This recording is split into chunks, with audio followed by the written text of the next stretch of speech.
Hello, everyone. My name is E Soup, or Ezra, or Specific Soup, or whatever you want to call me. Um, I am very excited to continue this book. I have been thinking about it. We were talking in the Discord, and I was saying how like I was almost crying last stream, and honestly, I don't know why I wasn't crying. Just like thinking about like Yao Wen Yu and his situation, and I'm nervous about him. um, but you know, who knows what will happen? Hopefully, some kind of miracle. Today we're reading chapters 269 to 272. It's going to be a bit on the longer side. I think it's 54 pages or something like that. I might have to chat with you all a little bit less than normal because I have to be somewhere after the stream. But will that stop me? No, absolutely not. So we'll see how this goes. I think I should be able to get through everything regardless. Um, so hello everybody. And I'm glad you could make it back, Blue. Yeah, I hope it doesn't make you cry again. You're gonna sue Tong Jo Ching for emotional damage. Very valid. Hi Lonjade. And hi Nisi, Vase. Good to see you all. So, I'm gonna get started. Oh yeah, that's right. I remember the sort of ominous chapter title that we're starting with. We're on page 103 for chapter 269, which is called Deterioration. And I'm like, deterioration of who, what, where, when? Not even the ban imposed by the imperial court could stop the gossip from burning through the streets of Chudu like a wildfire. In every corner and alleyway, in the pleasure quarters and tea houses, everyone was discussing the girl emperor's origins. Okay, maybe it's deterioration of the government. The city gates had been sealed, yet the rumor had still made its way to the 8 cities and was now spreading through Jueshi. The capital troops must shut them down, Kong Cho said during the discussion in Mingli Hall. These rumors must not be allowed to spread indiscriminately. The Imperial College has become so unruly. The capital troops must intervene there too. Chung Bi is an experienced minister. He knows how to handle the situation with discretion and restraint. Xiao Chung Bi knelt before the emperor's desk. Here we go. It's the, what was he? He was selling steamed buns? It's steamed buns guy. His new official's robe fit him, but with his shock of white hair, he didn't look like a general. His voice was very hoarse as he said, "It's not the first time the students have stirred up trouble. This is a delicate situation. I'm concerned that a show of force from the troops will only add fuel to the fire. Even so, we must do something." Chen Yu stood up. As an imperial censor, he understood the power of words better than most. Public opinion can obscure the truth, and repeated slander can bring about ruin. Li Jianting had not slept the night before. She sat behind her desk and sipped a cup of strong tea, which she finished in a few mouthfuls. Our conscience is clear, but the way the rumors started this time is suspect. Who authored that pamphlet? Does the Ministry of Justice still have no clue? It's been copied hundreds of times by now, Kong Chiu said. We can't guess the original author. The handwriting is indeed untraceable. Xue Xiuzhuo looked at Sen Yu. But Lord Sen, read this again carefully. Sen Yu had been too anxious when he first looked at the pamphlet the night before to give it a careful read. Now, however, he took the page and read it again. He jolted to his feet and took a few steps forward. The essay that single-handedly caused a paper shortage in Chudu a few years ago.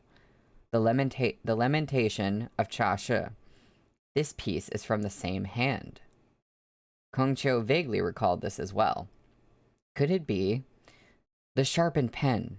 Gao Shenwei. Chen Yu turned back. It's Gao Zhongxiong. During his time in Chudu, Gao Zhongxiong had had grandiose ambitions but little practical skill. As Han Jin's aide, he had given advice that led the 8 great battalions to get trounced by Xiao Zhiye. Han Sheng had meant to punish him for it, but Gao Zhongxiong had managed to escape and scrape out a meager existence in Dancheng. No one had expected him to throw in his lot with Shen Zichuan. It's the unfortunately named Shen Wei guy. Also, hi Henry. And hi Nina. Our top priority now must be to not only smother these rumors, but also to convince the Grand Marshal to mobilize troops as soon as possible, Kong Qiu said. Shen Zichuan has 120,000 garrison troops in Zhongbo. We can't fight them with our current forces. We have already issued an edict ordering the Prince of Donglie to mobilize troops from Tianfei Watchtower and launch a direct assault on Dongzhou, Li Jianting said. If I remember correctly, was Qi Juyan given the title of Prince of something? I think it was Prince of Donglie. Is that her? This is going to confuse me now because they're calling her Prince, but I think that's her. And again, I don't want them to fight. Zhongbo currently had no reinforcements. Shen Zichuan had dispatched the Dunzhou garrison troops to Cizhou and left the embroidered uniform cavalry to hold Duanzhou, leaving Fanzhou and Dongzhou unguarded. There is no need to panic just yet, Chen Zhen chimed in. The Zhongbo garrison troops are newly established, too. The only useful troops Shen Zichuan has now are the Dunzhou and Cizhou garrisons. He wouldn't dare mobilize the Chazhou garrison troops rashly. Chengbi, the 40,000 capital troops are at your disposal. In reality, we are evenly matched in numbers. We worry Shen Zichuan has another trick up his sleeve. Li Jianting rose to help Xiao Chengbi up. All we can do now is entrust Chudu to you, Commissioner Xiao. This old subject shall sacrifice my life to repay your majesty's kindness, Xiao Chengbi stood, favoring his lame leg. There's no time to lose. I'll ride out of the capital tonight and hurry to Dancheng. But before I go, this old subject has a favor to ask. As Li Jianting looked at Xiao Chengbi's aged face, she felt a sudden surge of emotion. Supporting Xiao Chengbi's arm, she said earnestly, "This is a dangerous battle. Regardless of success or failure, as long as we sit on the throne, we promise to redress the injustice you have suffered. Your Majesty, I am old. It's only because of the favor your Majesty has shown me that I can still do my utmost for my country. As for the rest, I will leave it to fate. Whatever will be, will be." Xiao Chengbi's expression was grave. This old subject asks your Majesty's permission to open the Chunchuan Battalion's armory. I'm, kind of blanking on if we know this or not. Do we know, is Xiao Chengbi going to be someone that actually is helping out Shen Zichuan? Or is he fully, like, on the side of Chudu right now? I can't really tell. And from his history, I'm not really totally sure what he would do in this situation. I don't think we know at this point. But yeah, you said, Blue, you said, are they getting guns? And I'm scared of the opposing side having guns. Li Jianting's brows rose slightly. The Chunchuan Battalion is equipped with firearms, Xiao Chengbi said. I would like to take these muskets with me. You have our approval. Li Jianting turned and called for Feng Chuan to bring wine, whereupon she personally poured a cup for Xiao Chengbi. We shall await your triumphant return. Oh, he did have that suspicious conversation with our local inside man. So that's something. Gao Zhongxiong set down his brush and looked up at Yao Wenyu. In Yuan Zhuo's opinion, how will Chudu fight this battle? First, quell the rumors, then persuade Marshal Qi to mobilize troops. Exactly what they're trying to do. Well, one of the things proposed, actually. Maybe not the first thing they're doing. Yao and Yu turned his wheelchair toward the other end of the table and spread out the map, and set Xiao Chengbi to guard Nancheng. Yep. Xue Xiuzhuo will certainly make an issue of his lordship's birth. He wants a justifiable reason to dispatch troops, too. Yeah, we just cut away, Vase. There are indeed 40,000 garrison troop soldiers left in Fanzhou and Dongzhou, but they are all new recruits, said Zhou Gui. We must wait for Huo Lingyun to rush over with the embroidered uniformed cavalry to provide reinforcements. He sighed, a little worried. Xue Xiuzhuo returned the fields to the commoners in Dancheng. He is highly regarded there. If the imperial court makes a weapon of Shen Wei's name, it will be hard for us to fight back. He bestowed his beneficence upon 3 cities, Kongling said, but our benefactions extend to 6 prefectures. His lordship's contributions in Zhongbo, Libei, and Qidong are inarguable accomplishments. The new emperor cannot compare. It was also we who restored the Chaosha River as Zhongbo's line of defense with the help of Libei and Qidong. Arya, too, has an illustrious military record, first bringing peace and stability to the Bianjun Commandery, and now advancing east into the desert to meet our Biansha enemies. Who has done more for the empire than Zhongbo and Li Bei? Shen Zichuan sat in the principal seat, looking pensive. There is one thing I can't figure out, said Zhou Gui, his focus still on Shudu. The issue of commoners' fields in the 3 cities has been settled, but the number of commoners migrating to Zhongbo is still going up. Why? The noble clans have ruled the 8 cities for a long time, Yao and Yu said. The 8 great clans aren't the only ones encroaching into the commoners' fields. The reason the Grand Mentor implemented the Yellow Register system back then was to curb any attempts at these kinds of land grabs. Xue Xiuzhuo did succeed in straightening out the field taxes of the 3 cities of Dancheng, Wucheng, and Chuancheng, but the sum they came up with to pay in arrears was still collected by the Pan, Han, and Fei clans from the people who rely on them. There are still many scoundrels affiliated with the noble clans, but not of noble birth themselves, who are stealing the commoners' fields, and they continue to make the common folks pay for the shortfall. He looked at Chen Zichuan. The noble clans are the deeply rooted malady of the Zhou Empire. They are not so easily eradicated. Yuan Zhuo is right. Shen Zichuan lifted the lid of his teacup only to cover it again. It's not hard to implement the census register. The real difficulty lies in maintaining the records year after year, which requires internal regulations and supervision in the accounting and submission of the reports. The selection of local officials in the regions must also be made a priority. Chudu has been caught up in the tussle between political factions for too long. Those from the noble clans, as well as those of humble origins, have all suffered losses. By the time the new emperor ascended the throne, the court lacked the talent to fill these key positions. Even if Xue Xiuzhuo devotes all his energy to turning the tide, he cannot do it alone.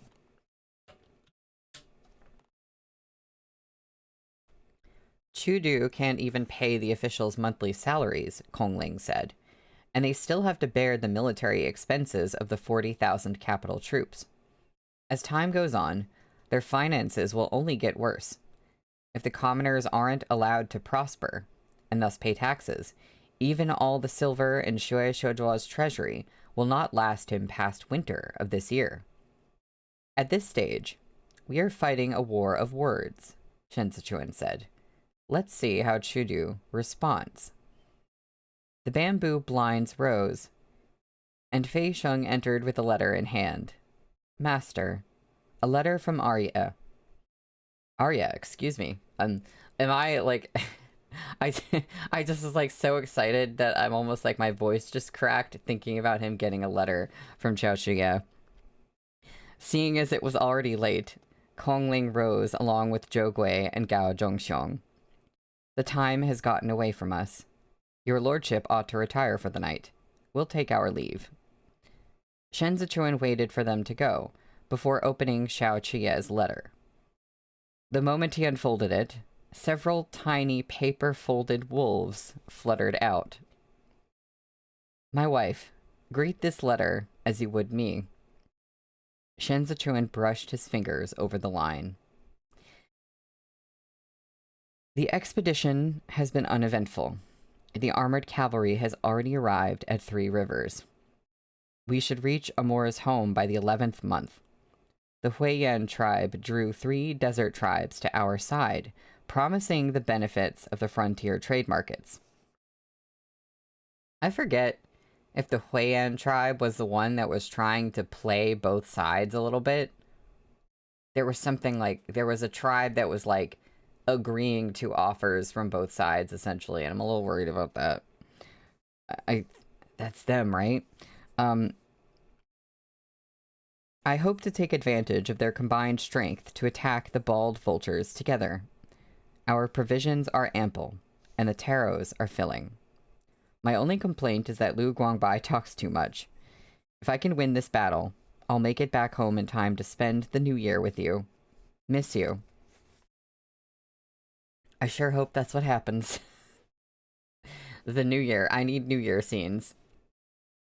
Shen Zichuan looked at the bottom, where Xiao Qie had used a piece of charcoal to scrawl a dark, starry night sky. Shen Zichuan reread those few short lines over and over. The candlelight shone upon a paper-cut decoration on the window. Nights in Suzhou were still refreshingly cool, but east of the Chasha River, autumn was setting in.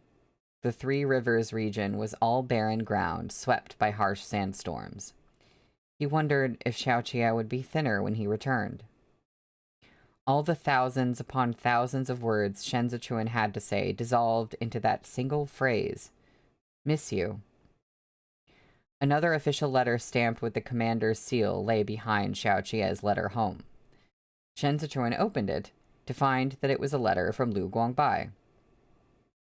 And there's a scene break, so we don't get to immediately know the contents of this letter.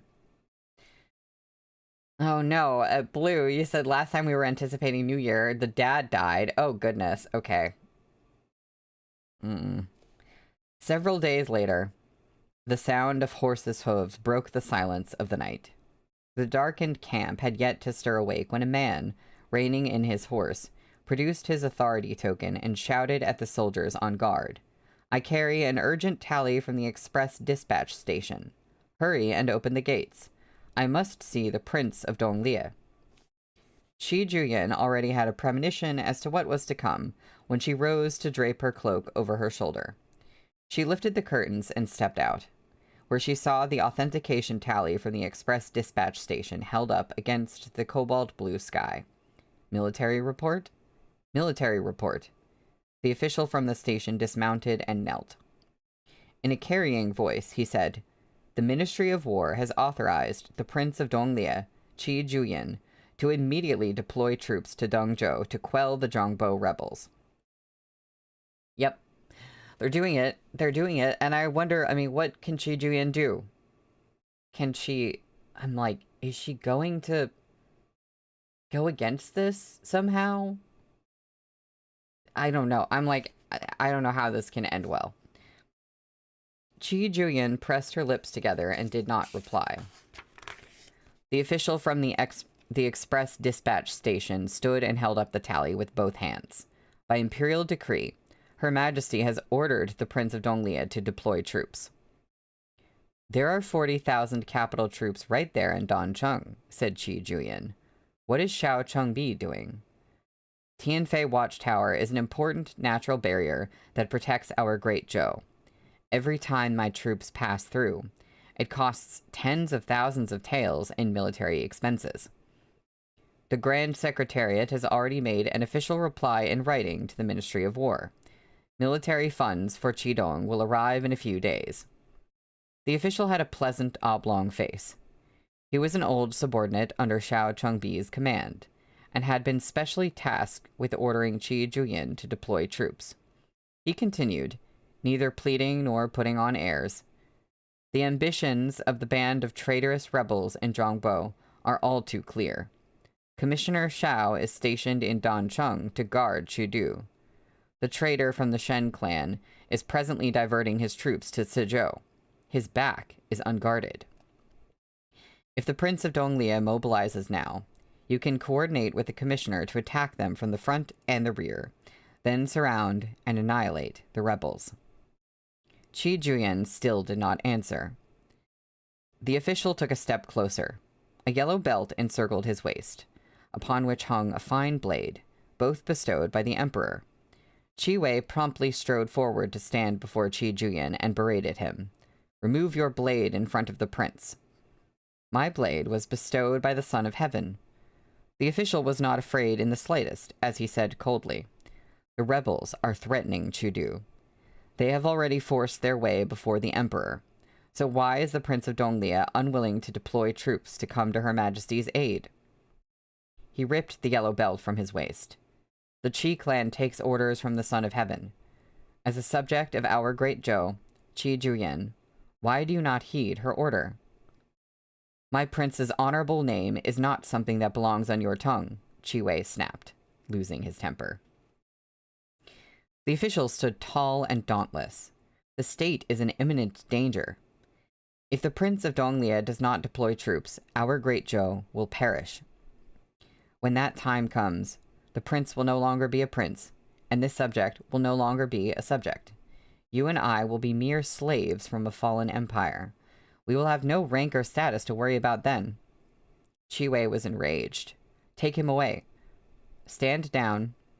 Qi Juyan raised her hand, and the cloak draped over her shoulders slid to the ground, revealing her day robe inside and banisher hanging from her belt. "Leave the tally," she said. "I've gotten the message." The official presented the tally to Qi Juyan with both hands. In the tense silence that followed, he bowed again and said in a grave voice, "This humble official shall wait in Dancheng for the Prince of Donglia to return in triumph." He turned and mounted his horse. Without pausing to drink a drop of water, he spurred his horse and set off on his return journey. Insolent man. Qi Wei took 2 steps after him and looked back at Qi Juyan. "Marshal, why put up with it? Chudu is the one begging us now." He's a good official, composed in the face of danger and calm in the face of crisis. You could learn a thing or two. Qi Juyan flipped over the tally for a look. "We've been raising our horses and training our troops for this day. All the food we consumed must be repaid." I guess she's gonna do it. I guess, what else can she do? And she is sort of, like, indebted to the new emperor, especially. "So we're really going?" Qi Wei followed closely behind Qi Juyan. "Arya is away on the expedition. Attacking Zhongbo now is exploiting their plight." "There's no such thing in a war." Qi Juyan turned to enter the tent. She set the token on the table and looked up at the map hanging on the wall. "Shen Zichuan lacks generals. Huo Lingyun is the only one who can stand in as Dong Zhou's commander. But the soldiers of the garrison there are fresh recruits. 20,000 men will be enough to take the city. I just fear Tantai Hu can't be in 2 places at once," Qi Juyan continued. "And Shen Zichuan has yet to recover from his injuries after the siege of Duanzhou. If I move now, Jiming will come." Qi Wei forgot everything he was going to say and exclaimed in surprise, the prince will return to the battlefield?" "Xiao Qia left his beloved there." Qi Juyan cast a glance at Qi Wei. "You think he'd leave without a contingency plan?" "Li Bei only has 30,000 armored cavalry left to defend itself." Qi Wei was already worrying for Xiao Jiming. "The Prince of Li Bei is still convalescing. If something were to happen to him, wouldn't the princess consort drown Qidong with her tears?" I can read. I'm too stressed. Oh god. Qi Wei could well imagine the terrible sight of Lu Yizhi as she pounded Qi Juyan with her fists and wept a river of tears. "Xiao Jiming is the iron horse on river ice," Qi Juyan said. He's the Xiao Jiming who sped through the snowy night and crossed the river south to launch a surprise attack on the Bianxia horsemen. Even if Li Bei had only 5,000 armored cavalrymen, he would come, let alone 30,000. Qi Wei was at a loss. He was all too glad to fight the Bianxia horsemen, but Li Bei... "Marshal," he said, "if we really come to blows, both sides will suffer. Leaving aside the troops left wounded or dead, the common folk in both territories will be thrown into a state of unrest. Deng Zhou did good work straightening out their grain fields this year. If we march across them, the people there will starve to death next year. Aren't the officials from the capital capable men? Let them convince Shen Zichuan with their eloquence. The way I see it, Shen Zichuan will not move as long as the capital troops remain in place." "There's one thing you have to understand." Qi Juyin turned and said solemnly, "If we don't fight this battle, you and I will be slaves from a fallen empire, the subjects of a former reign." Isn't that what the official said to her? "Once the dynasty changes name, we either bow down to Shen Zichuan or kneel to Xiao Qiye." Qi Wei was silent. Since time immemorial, loyalty and sentiment have struggled to coexist. Qi Juyin looked at the map again. This is a perfect example. The tap of footsteps sounded at the door. Qi Wei looked back. "I heard an official from the express dispatch station arrived," Hua Xiangyi said as she entered. She was plainly dressed in white mourning clothes, the stark color accentuating her delicate features. "Yin, is it a military report?" Okay, there's a scene break. I was just thinking in the back of my head, maybe Hua Xiangyi, the way that she is, will convince Qi Juyin to change her mind somehow. And that now is, I'm banking everything on that because I need something else to happen here. Yes, the current emperor killed her aunt. That is a good point, Blue. So, yeah, I really need her to, like, do something here, but in the meantime, we have a scene break, so we're not going to find out what happens there yet. As Xiao Chengbi prepared to leave Chudu, Li Jianting instructed Feng Chuan to pack his bags for him. In truth, Xiao Chengbi had nothing to pack. All he took with him was a single-edged broadsword. Feng Chuan washed Xiao Chengbi's hair for him, then tied it up in a topknot before the bronze mirror. Xiao Chengbi's white hair was coarse under his hands. "I can't grow it out when I'm on the battlefield slaying enemies. Might as well cut it," he said. So Feng Chuan had a junior eunuch bring a shaving blade, which he used to crop Xiao Chengbi's hair short. "Her Majesty asked you to see me off." Xiao Chengbi's voice was damaged from the poison he had taken years ago. He could still speak, but his voice box had been irreparably ruined. I don't know if I'm going to be able to imitate that. This is, in itself, a great kindness. Soft whispers came from the blade as he worked. Feng Chuan answered expressionlessly. "Father is right." So that's... Okay, yeah, so wait. Okay. They are Xiao Chengbi, and Feng Chuan is a Xiao. We learned that last time. So they're related. I don't know if this is, like, his literal father right now, but... Okay. Nobody move. This parting stretches eternal. Xiao Chengbi looked at Feng Chuan in the mirror. We won't see each other again. Father is composed and steady in directing military operations. You will not lose. Feng Chuan carefully cut Xiao Chengbi's hair. Besides, all the muskets of the Chun Chuan battalion are in your hands. Those alone are enough to give Shen Zichuan a headache. He is the Grand Mentor's student, Xiao Chengbi said. A formidable and ambitious man. The Grand Mentor might have been able to devise strategies from a command tent and orchestrate victories with an invisible hand. White hair rustled as it fell to the ground. Feng Chuan wiped the blade with his thumb. The side of Xiao Chengbi's neck was so close. Now, why'd you just go and point that out? I'm sorry, I'm just, what? Hold on. But he was afflicted with a disease that strikes all intelligent people. Conceit. Xiao Chengbi's blinded eye moved sluggishly in the reflection. Feng Chuan put away the blade and rolled Xiao Chengbi's hair up to secure it in place. Xiao Chengbi sat quietly, thinking of old debts.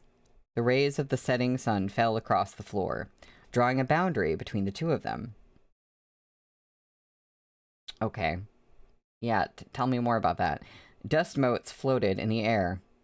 In the next life, Xiao Chengbi said, I will be your son instead. After a moment of silence, Feng Chuan replied, spare me. And there's a scene break there. What the hell did we just... Huh? I have more questions. Yeah, that was weird. That was, like a... I just thought of Sweeney Todd because he was cutting his hair. I was like, that was a Sweeney Todd moment. And I don't really, I would like to know more. Chudu took half a month to draft an official proclamation, which the yeomen of the city posted in public. In addition to Shen Wei's defeat, the proclamation detailed Shen Zichuan's crimes, such as mustering troops under his own banner and forming a treasonous faction. The imperial court has shown mercy to the Shen clan, but the clan's only survivor has proclaimed himself king in lands he seized under his own name. The junior yeoman official struck the gong and announced to the illiterate commoners, he is gathering an army of bandits and pressing toward Dancheng. He is a rebel and a traitor. From today onward, the capital troops will patrol the city and impose a curfew. No one is allowed out after sunset. Not the best pies in Chudu. The capital troops, equipped with arms of the finest quality, tromped through the streets and markets day and night. The tea houses and wine taverns, where rumors spread the fastest, were shut down. Anyone who gathered on the streets was arrested and imprisoned for slander. In no time, an uneasy tension filled the air of Chudu. The sound of stringed and woodwind instruments, as well as the trill of reed pipes, no longer permeated the once prosperous Donglong Street. You know, Nisi, instead of the best pies in Chudu, it's the best steamed buns in Chudu. I mean, Xiao Chengbi was the one making the steamed buns, but we gotta make it work somehow. I'm sure, Blue said, I'm sure this doesn't parallel anything related to modern time censorship at all. The authenticity of the emperor's lineage is neither backed by the imperial genealogy records, nor authenticated in official documentation with cinnabar. Gao Zhongxiong stood on a rock in Sizhou and lifted his pamphlet aloft. The sun was blistering, and his face was drenched in sweat. Xue Xiujuo's word alone cannot be believed. If she is truly Prince Qin's descendant of lawful birth, then may I ask, where is the cinnabar seal? Prince Qin had so few heirs. If he truly had a daughter of lawful birth, how could he have allowed her to wander lost among the common people? He wiped sweat from his brow. Since our great imperial ancestor ascended the throne, the Zhou Empire has had 21 sovereigns, yet there has never been an emperor with such dubious origins. Is the mighty figure everyone kneels to an imperial sovereign named Li, or an imperious minister named Xue? Gao Zhongxiong's tone turned somber. The imperial court was undermined during the reign of Yongyi, and its army was defeated during the reign of Xiande. The Li clan has been held captive by the noble clans. They no longer have any grace to extend to the people of the nation. They can't even fend for themselves. A flurry of footsteps sounded in the Grand Secretariat's office compound, while the candles in Mingli Hall burned endlessly through the night. The express dispatch station reported that the Prince of Donglia intends to send troops. The mobilization of such a large number of men and horses was no small matter. Chen Zhen had been chained to his desk for 4 days, even eating and sleeping in the compound. But there's been no word regarding the exact timing for departure and arrival. We have no idea either. The provisions were pulled together in haste, said Kongqiu. We can't afford to wait. Issue another urgent tally. If Qi Juyan doesn't move, then issue it to Qi Shiyu. He fidgeted anxiously in his seat. If they can fight a quick battle in Dongzhou, the Beiyuan training grounds will surely send troops east to provide reinforcements. Xiao Chengbi will then be able to pursue them with an attack. But look at this. We have more than a dozen eloquent men in the imperial court, yet Gao Zhongxiong has still managed to get the upper hand. Is there no one of any worth in the Hanlin Academy and Imperial College? Everyone in the hall fell silent in the face of the Grand Secretary's rage. The officials standing under the eaves kept their hands by their sides and their mouths shut. I do like how there's a war of weapons being fought and also a war of words. And the war of words is quite important in this situation. Oh, Lonjade, I will pray for your internet. Li Jianting's origins had always been dubious. At first, it was put about that she was Prince Chen's legitimate daughter, but in that case, she ought to have a genealogy record, or at least Prince Chen's acknowledgement in writing or with a cinnabar seal. When Xue Xiuzhuo had verified the identity of the heir apparent, he had produced proof in the form of the Tianchen Emperor Li Jianheng's written testament. The bright satin-covered pamphlet in imperial yellow was indeed affixed with the seal of the emperor, but by the time it appeared, Li Jianheng was long dead, and the long-time officials of the Grand Secretariat had known nothing of the matter. Now, Zhongbo was insisting Li Jianting was not of the Li clan's bloodline at all. Although talk of imperial affairs had been banned everywhere, the rumors persisted. Worse still, news speculation was circulating about the relationship between the girl emperor and Xue Xiuzhuo. This battle is a hard one to fight, said Sen Yu. We do far better to give the Prince of Donglia another nudge. I just need Qi Juyan to show up and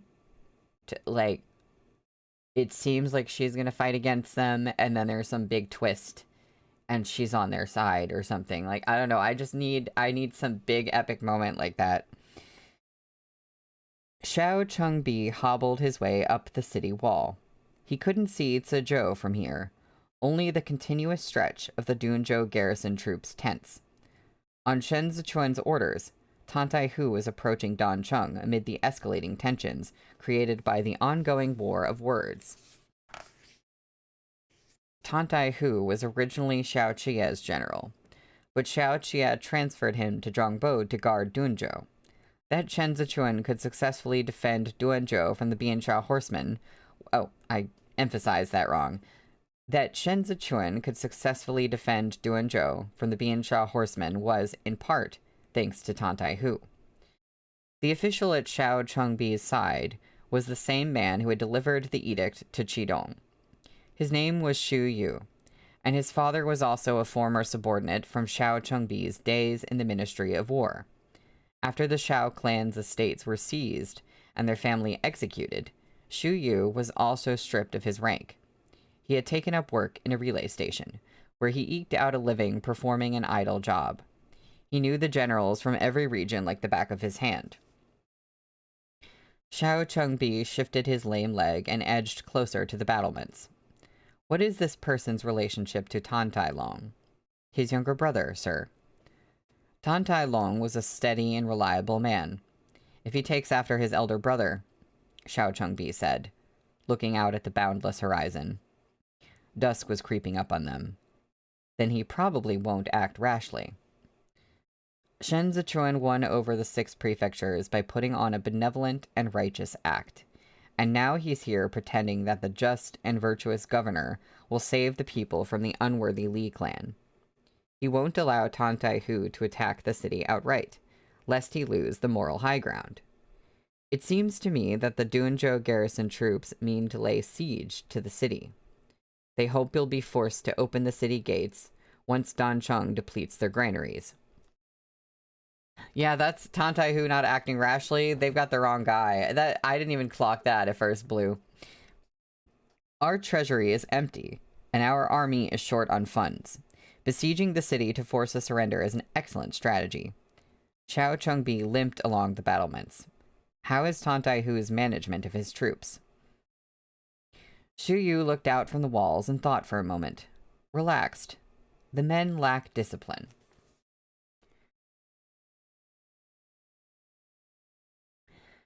Tantaihu ate his dinner in his tent. Ever since Yu Xiaozai had arrived at the Beiyun training grounds, they had taken their meals together. Night had fallen. See anything unusual on night patrol? Tantaihu asked. Liu Kong, who was standing at the entrance of the tent, answered, All is well. Sir, that Xiao Chengbi was so scared on hearing your mighty name, he didn't even dare step out of the city gates. I heard Xiao Chengbi has a lame leg. Tantaihu finished his meal in just a few mouthfuls. I wonder if he dares to fight us on horseback. They intend to defend the city from the walls. With Yu Xiaozai present, Liu Kong chose his words carefully. If any orders arrive from his lordship, I'll report it at once. Please take a rest, sir. The camp was buzzing with mosquitoes, so the tent flap was lowered to keep them out.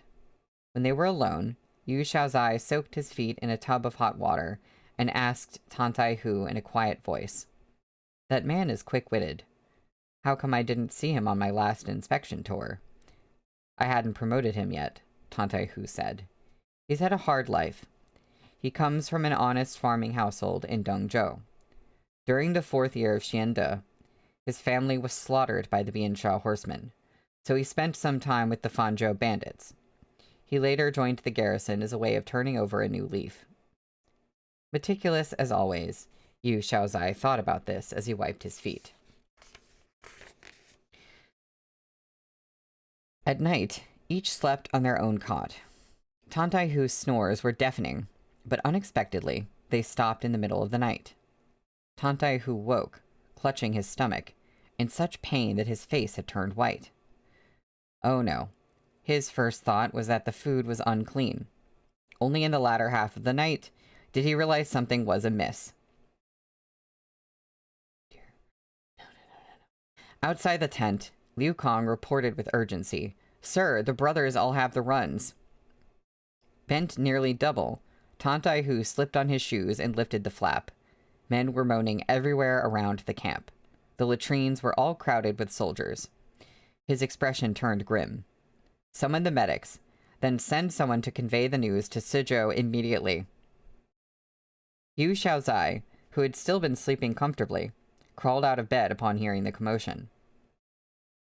Now, why was he okay? I don't, wait, you guys are talking in the chat. Are we suspecting Liu Kong? I don't know who to trust at this point. I don't know who to suspect. I don't know who to trust. I'm just like...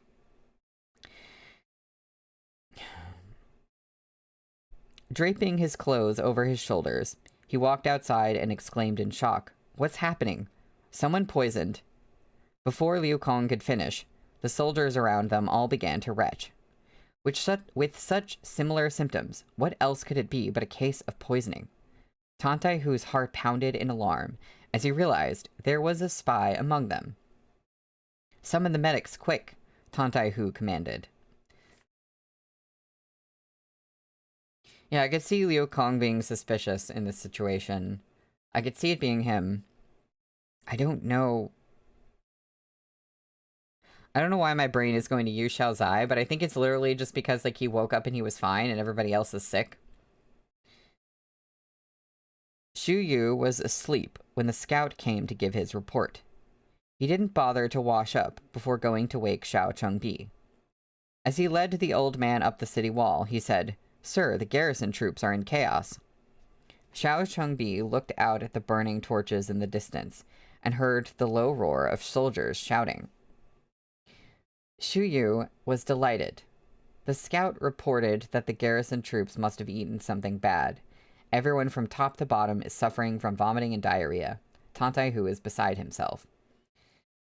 Being prudent, Xiao Chengbi asked, "Has it been verified? Perhaps it's a trap." Tantaihu has the runs, too. A great number of people in the camp are down. It doesn't seem to be fake. Besides, Zhongbo has no reinforcements. He would never put on a show like this with 20,000 soldiers. Xu Yu laid a hand on the hilt of his blade and said with rare emotion, "Sir, once we emerge victorious from this battle and return home in triumph, the injustices we have suffered will all be redressed." Xiao Chengbi's breathing had grown slightly heavy. He braced himself against the battlements, still hesitating. A foot soldier hurried up the wall and cupped his fist toward Xiao Chengbi in salute. "Sir, an urgent tally from the express dispatch station. The Prince of Donglia has mobilized her troops." Narrowing his good eye, Xiao Chengbi threw back his head in laughter, silhouetted in the firelight. "Heaven aids me. Bring my horse."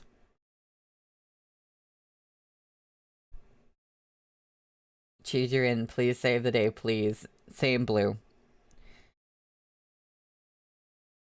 Tantaihu was laid low with the bad case of vomiting and diarrhea. His stomach was churning, and even his legs were trembling. There weren't enough medics to go around. The hastily built shack was packed full of weakened soldiers. Even Liu Kong had little left in his stomach. Well, this happened to him, too, then. "Has news of this left the camp?" Tantaihu asked, his face ghastly pale. Yu Xiaozai smacked his thigh. "How the heck would I know?" Right now, it would be a tall order to find men that could stand on their feet, let alone line up in formation. Tantaihu extinguished half of the torches to put on a show of normalcy, but his eyelid wouldn't stop twitching. He had the nagging feeling that it was going to be an eventful night. "The grain transport was handled by our own men," Liu Kong reported. "Nothing went awry on the way. We've been making our way through the rice and flour for a month, without incident, but something just had to go wrong tonight of all times." "There's a spy from Chudu among the troops," Tantaihu hissed through clenched teeth. Although Yu Xiaozai had tried his best to divert attention from himself, it hadn't escaped him that he was the only one in the entire camp who was still well. Cold sweat broke out on his back. He'd already realized the spy's intent. Okay, well, that implies that he's not the spy. Gears whirled in his mind. Expression unchanging, he said, "Let's not lose our heads now, if by any chance." He had yet to finish when the thunder of hooves rose from the western side of the camp. The soldiers on the watchtower struck the drum to sound the alarm. In an instant, the words "enemy attack" reverberated through the camp. Liu Kong let loose a flustered exclamation. "Sir!" Tantaihu jerked to his feet, chest heaving. He yanked up the soldiers in slightly better condition and shouted, "Get into formation." The capital troops had sent a light cavalry as their vanguard, used to launch a surprise attack or gather intelligence. If the Dunzhou garrison troops were indeed laying a trap to lure them in, they would be able to retreat swiftly. The light cavalry charged toward the camp's western side. The drum on the watchtower was struck so desperately it seemed about to break. Tantaihu raised his arm and hollered, "Archers!" The Dunzhou garrison troops had often faced the Biansha horsemen, and in order to deal with them, Tantaihu had replaced their longbows with the sturdier bows used by the Libe armored cavalry. The results had been remarkable the few times they had used them in battle, but right now, men who could still draw a bow were few and far between. The scattered rain of arrows failed to fend off the light cavalry. Even worse, the enemy now saw how frail the Dunzhou garrison troops were. The infantrymen behind the cavalry charged swiftly forward with shields in hand, their armor glinting in the moonlight. This was the finest equipment of the 8 great battalions. The campground's wooden fences toppled under the boots of the capital troops. Even if the garrison troops ran now, it would be too late. Tantaihu drew his blade to face the enemy, but before he could engage the infantry of the capital troops, the light cavalry rushed forward. He caught a whiff of gunpowder. His heart went cold, and he rolled to the ground. The brass muskets blazed into action, sparks flying in all directions. You know, I always am like, yeah, I wanted guns in this book. And earlier on, we had some great moments with guns. But now I very much do not want guns to be a part of things. Tantaihu covered his head and ducked out of the way. But both his arms were stinging. He looked at his sleeves and gasped in alarm. By the grace of the Emperor, the Imperial Court will not pursue the heinous crimes of all those willing to surrender tonight, Xiao Chengbi called out, spurring his horse into the camp. The 300,000 men of the Qidong garrison troops have already marched past Tianfei Watchtower. The Shen scoundrels' failed rebellion has come to an end. I advise everyone here to wise up and surrender before it's too late. That's the end of the chapter. That felt exhausting because I was concerned. And Deterioration is a good title. Also, I guess that was a long chapter too.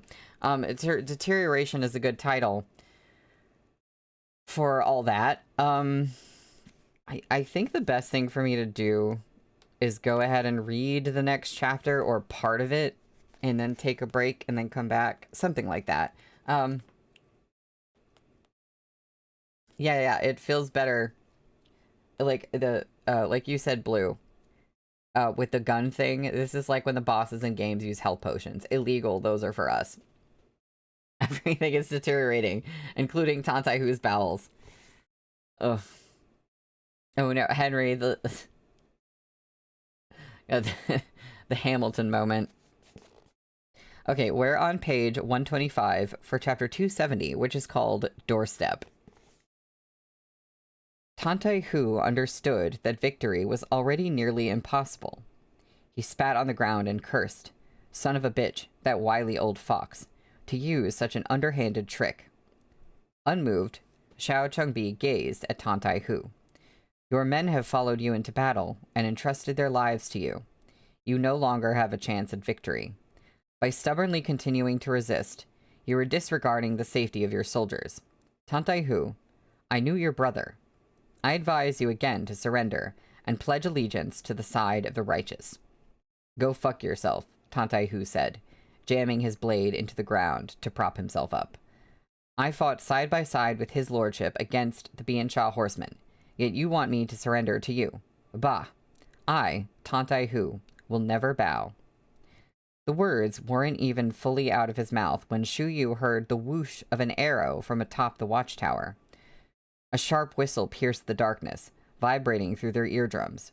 Shu Yu, having heard much about the connectivity of the Zhongbo trails and its numerous relay stations, guessed Tantaihu had sent a signal to his allies. "Sir," Shu Yu advised, "there's no time to lose. We must fight this battle quickly. We treat you with compassion even when you insist on resisting us." Xiao Chengbi gripped the hilt of his broadsword. "To catch bandits, one must first capture their chief." Turning to his men, he said, "Kill Tantaihu, and we'll score a victory without a battle." The capital troops swarmed forward. The garrison troops were powerless to resist, and could only cut a sorry sight as they fled. Yu Shaozai could only watch as Tantaihu, unable to hold the line alone, was nearly surrounded, when suddenly, outside the camp, a few partridge cries rang out in the darkness. Partridges? How on earth were there partridges in Zhongbo? Just as Xiao Chengbi drew his new blade, Yu Shaozai covered his head and shouted, "Lao Hu, down!" Tantaihu hadn't planned to listen, but before he could lunge forward, he felt a pain in the back of his knee and crashed to the ground with a thud. Before he could get on his feet, the military tent nearby caved in with a thunderous boom and flew into the capital troops in front of him. Catapults. Tantaihu's first thought was the Biansha horsemen, but then it dawned on him and he whooped in joy. The Imperial Army. In the light from the flames, Shu Yu saw soldiers surging out from the eastern side of the camp and cursed under his breath. Firelight flared outside the fence. The Imperial army had brought along the catapults from the Tizhou armory. They had been lying in wait in the dark all this time for the opportunity to fight the capital troops tonight. Do catapults make a partridge sound? Like the sound of it going through the air? Is that what we were hearing? In the blink of an eye, the tables had turned. Xiao Chengbi raised a hand to withdraw his troops. "Commissioner," Shuyu said, "we fell for their trap." The collapsed tent had knocked over several torches, and flames shot up everywhere. The capital troops' light cavalry was made up of only a few hundred riders. As they raced back toward Dancheng, they rammed right into the Imperial army, who had circled around behind them, cutting off their retreat. At the sight of the Imperial army, Tan Hu looked as if he had seen his dear old mother. He scrambled up, crying out in exultation, "Fucking Xiao Tianya!" Xiao Chengbi looked back in the light of the fire. A few strands of white hair had come loose from his topknot and fallen in front of his blinded eye. His rounded back was not towering or strong, but put one in mind of a steep hill, jutting out against the black night. "Uncle Xiao." Xiao Tianya's hand left the reins. Coming to rest on the hilt of a sword rarely drawn, after a moment's pause, he added, "Shifu." A past life materialized in an instant, then dissolved just as quickly into the night. Xiao Tianya had been all of 4 when Xiao Chengbi took him as a pupil. This straight sword he had carried with him out of Chudu had been a gift from his Shifu. Xiao Chengbi had no straight sword anymore. He looked at Xiao Tianya as he slowly drew his new single-edged broadsword, his hoarse voice scraping out of his throat. Treasonous bastards must be slain. Okay, so is the type of sword, like, in this situation, symbolism of whether they're being righteous or backstabbing somebody? Like, a straight sword, our guys. What does he have? A single-edged broadsword, which, well, it's not a straight sword. I don't know if it's really curved, but it's not a straight sword, so I was thinking, like, oh, that means he's like, the betrayer. He's gone to the other side or something, but, anyway, that was a scene break, not the end of the chapter. Hua Lingyun galloped through the starry wilderness, speeding across the lush expanse of grasslands as he raced toward Dongzhou. At the foot of the city wall, he raised his authority token and bellowed, "Open the gates." Dongzhou's drawbridge slammed down with a thunderous bang, and Hua Lingyun galloped across and through the gate tunnel, where he dismounted and sprinted up the steps of the city wall. He grabbed the nearest torch and thrust it before him to illuminate the way, gasping for breath. The mountains around Tianfei Watchtower were silent and still in the pitch-dark night. The Qidong garrison troops mentioned in the urgent report were nowhere to be seen. That a good sign? Hua Lingyun turned to the general guarding the wall. "Any activity from the beacon towers?" "Nothing yet," the general answered. Hua Lingyun's back was soaked with sweat from his frantic journey. He wiped his face with his hand and handed the torch to the general. "Be on your guard," he said. Dark clouds obscured the moon, while the stars were sparse and faint. All good things were gone in a flash, fleeting and ephemeral. Sparks flew as 2 blades collided. The result was decided the moment Xiao Chengbi lost his seat in the saddle. His broadsword split in 2 as he fell, and his master-disciple bond with Xiao Tianya along with it. In the light of fallen torches across the camp, the footsteps of the capital troops were a symphony of disarray. They were no match for the Imperial army, who were masters of combat on the ground. Xiao Chengbi, too, was no match for Xiao Tianya. Xiao Tianya was only a few steps from Xiao Chengbi. As he returned his sword to its sheath, the flicker of overlapping shadows shrouding Xiao Tianya's figure made him resemble, just for a moment, the Xiao Chengbi who had drawn his broadsword to begin the fight.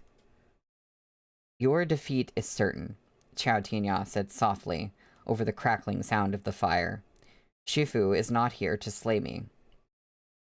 Xiao Chengbi pressed a hand over his chest, struggling to breathe. His pale lips parted as he gasped. In my old age, I'm not as valiant as I was. I came to see you. Your father erred. Xiao Chengbi opened his good eye wide as he gazed at the blurry canopy of heaven. And so have I. With this battle, I've paid your father's debt and my own. Shen truly lives up to the Grand Mentor's hopes. Qiao Tianya looked down at Xiao Chengbi. But Xiao Chengbi would not meet Qiao Tianya's eyes. His voice cracked like a broken drum. In the final, lingering moments of his life, he murmured, Qiao Songyue, a fine lad. Qiao Tianya tightened his grip on the hilt of his sword. He stood unmoving amid the ashes and dust, allowing them to settle on his shoulders. The first time he had gone to the Shao residence to kowtow to his new Shifu, Xiao Chengbi, the man had patted the top of his head and said those same words, Qiao Songyue, a fine lad. Tantai Hu, dragging his weary body through the camp, whistled at Qiao Tianya and tossed over a musket they had just seized. He looked conflicted. Other than the handful of muskets we took off the light cavalry, none of them work, he reported.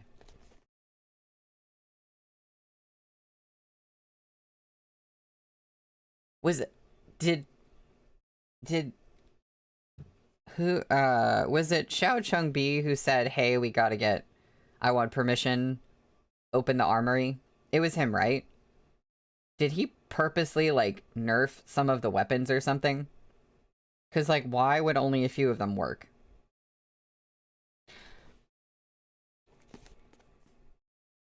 Qi Juyan stood before Tianfei Watchtower's beacon tower and looked down over the winding mountain range. She had stood here countless times before, watching over the 5 commanderies. The night was like a rising tide, quietly trapping not only her, but all of Qidong. At the sight of her lonely back, Qi Wei couldn't stop himself from calling out, Marshal. Qi Juyan was thinking of her last conversation with Hua Xiangyi before she set off. Yes, tell us about the conversation. Hua Xiangyi had been sitting across from her, back straight, the white flower at her temple nestled amid hair the color of ravens, as if floating on the surface of crystal-clear water. The bloom was not as captivating as the lady herself, but it heightened her charm. As she brewed tea, she had said, success or failure must hinge on this one move, given the urgent requests from Chudu. Qi Juyan watched her steep the tea, her dainty hands holding up the clay teapot. Strangely, whenever Hua Xiangyi was present, all the strife outside seemed to vanish. Hua Xiangyi always managed to remind Qi Juyan of the pleasures of rouge and powder. Since you're getting ready to move out, I wanted to share a cup of tea with you. Tea to send me off? Qi Juyan had asked. As boiling water poured over the tea leaves, wisps of steam spiraled into the air. Tea to make you stay, said Hua Xiangyi. Tea to make you stay. The air seemed to still. Qi Juyan braced her hands on her knees, as if to get up. The marshal means to hold Shen Zichuan down in Zhongbo, so he will not advance west and fight the Li clan. But if you ask me, you're deceiving yourself. Not only is this move of no benefit to the common people, Hua Xiangyi said, gently pushing the tea toward the other side of the table as she raised her eyes to meet Qi Juyan's. It also contradicts your true goal. Qi Juyan's hand, reaching toward the cup, froze halfway. Shadows of the verdant banana leaves outside reflected onto the emerald window gauze, blocking the sunlight and framing Hua Xiangyi like a painting. She continued, Chudu is scrambling for grain, but the 8 cities' granaries are empty. You refused to follow Xiaoqie eastward because war makes life hard for the common people. But how would your assistance to the Li clan today be any different? The shackles of the noble clans are already broken. Qi Juyan spoke frankly. Chudu is now in the midst of filtering out all that is noxious and vile. There is a chance for our great Zhou to reform. But once Shen Zichuan's troops enter the capital, that chance will be gone. Interesting push and pull between reform the current system and topple the entire thing and start over. I am well aware of the state of the 8 cities' accounts. The chance the Marshal speaks of is not an opportunity for the Zhou Empire or its people, but for the Emperor herself. Qi Juyan was slightly taken aback. The legitimate lineage of the Li clan ended with Li Jianheng. I do not recognize the person sitting on the imperial throne now. When my aunt was alive, she often said Li Jianting bears a striking resemblance to the Guangcheng Emperor. Yet Xue Xiuzhuo insists that she is Prince Qin's daughter. One thing in Zhongbo's rumor-mongering rings true. If this woman really is a legitimate descendant of Prince Qin, why doesn't Xue Xiuzhuo produce the proof? Since he is so certain, why not show it and convince the world? When the Xiande Emperor was still on the throne, he had addressed Hua Xiangyi as San Meimei, third younger sister. Everything she used was purchased in accordance with protocols meant for a true imperial princess. Even Li Jianheng had respectfully addressed her as an elder sister. By this logic, Li Jianting ought to have called her aunt. Now that the Empress Dowager had passed, if there was anyone else in the world who could verify Li Jianting's identity, it was Hua Xiangyi. She continued in a soft voice, "If the Emperor is not legitimate, then how can your loyalty to her be righteous?" Qi Juyan tightened her grip on the cup. Ripples disturbed the surface of the tea. "If she can achieve peace and stability for the people, then my loyalty to her is a means to that end." "If that's the case, you might as well assist Shen Zichuan instead." A sharpness finally revealed itself behind Hua Xiangyi's gentle words, but she reverted to a more intimate address for Qi Juyan. "Yan, not only do you and Xiao Jiming share a friendship that has withstood adversity, Lu Guangbai is your former subordinate. If you assist Li Jianting, these two will inevitably have to draw their blades against you, and you against them. This is the first reason. Shen Zichuan and Xiao Qie jointly administer military and political affairs in the northeast. If you attack Dongzhou, Shen Zichuan's withdrawal of troops from the west is a small thing, but Xiao Qie's loss in the east will be a devastating blow. A military expedition like his is arduous. Without Shen Zichuan's support, the 90,000 armored cavalry under him will undoubtedly be defeated. Should the Bianchao horsemen rally for another attack, all of the people in Libei, Zhongbo, and Qidong will live in fear. Your loyalty to the Li clan today would make the imperiled common people in the east suffer yet again. This is the second reason."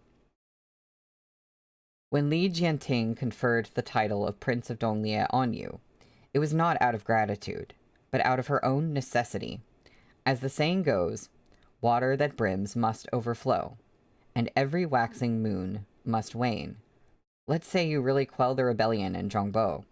Once Chudu is at peace again, Qidong will be lauded for its illustrious military service, but there will be no Li Bei to maintain the balance of power. If circumstances can force her to make you a prince today, they can force her to strip you of your title in the future. This is the third reason. Yao Wenyu serves under Shen Zichuan, and with his eloquence, sent all the talents in the land swarming toward Zhongbo. Shen Zichuan not only entrusted former Chudu minister Yu Xiaozai with important responsibilities, but also promoted a former advisor of the enemy's forces, Gao Zhongxiong. He is not prejudiced by family status or past history, and he has led the advisors under his command to push ahead with the census registry in Zhongbo. In just 1 year, he has rooted out the bandits that plagued the cities and established a network for the transportation of grain. Given his magnanimity thus far, he will similarly accommodate the competent ministers of the imperial court once his troops enter Chudu. This is the fourth reason. I think, Blue, I feel what you're saying. Does Shi Juyan really need to hear all this? I thought she was smart enough to already know. I would have thought that too. It sounds like she's of the assumption that, like, as a means to an end, she's thinking Chudu is more likely to succeed, so I better back them. Because they did some things, like Shui Shoujo did some things that were good for the common people. And so therefore, I have to back someone who's more likely to succeed. I can't stop them from fighting. So I feel like that's probably where she's coming from. Even if she knows some of these things, kind of, it's like, you gotta lay it all out in front of her. Yeah. Hua Xiangyi raised a gentle hand to the white flower at her temple. Everything Li Jianting can do, Shen Zichuan is capable of. What Shen Zichuan can do might be beyond the power of Li Jianting. These 4 admonitions were compelling, whether on the grounds of official or personal concerns, reason or sentiment. It was a rude awakening that shattered Shi Juyan's loyalty to pieces. But it was still not enough. You're killing me over here. Hua Xiangyi's slender fingers, curled around the flower, complemented the eastern pearl dangling from her ear. Her complexion was wan, her expression downcast. She spoke slowly and placidly. Ayin, the Secretariat Elder once said that men who wield swords die in battles, while men who wield brushes die in remonstrations. But look around you. In these 20 years of political storms, how many have died worthy deaths? Han Chung wanted to support a boy of his own clan onto the throne, but the world wouldn't let him. Not out of loyalty to the Li clan, but because the Han clan was unvirtuous and unworthy. The Zhou Empire's internal and external strife is endless. If there is someone who can truly end this, that person has long since ceased to be Li Jianting. Shen Zichuan has just cause. He improves the lives of the people, who in turn give him their respect and support. In that quiet room, she had slowly raised her eyes to Qi Juyan, as if she was gazing at the stabilizing force that would alone determine the fate of the Empire. Her gaze had held both admiration and heartache, and now the lives and deaths of all of us rest on your decision. Between them, the cloud of steam had risen like smoke from the tea, and dispersed through the window lattice. The watchtower tonight felt a world away from that verdant room. After long contemplation, Qi Juyan asked Qi Wei, "After I die, will anyone remember Qi Juyan?" "They will," Qi Wei answered, his voice choked with emotion. "With this move, you will fulfill the wishes of all commoners in the land. From now on, the people can live in peace, and the great cause will be accomplished. Who wouldn't remember Qi Juyan? My name will not enter the annals of history. My memorial tablet cannot be bestowed with offerings.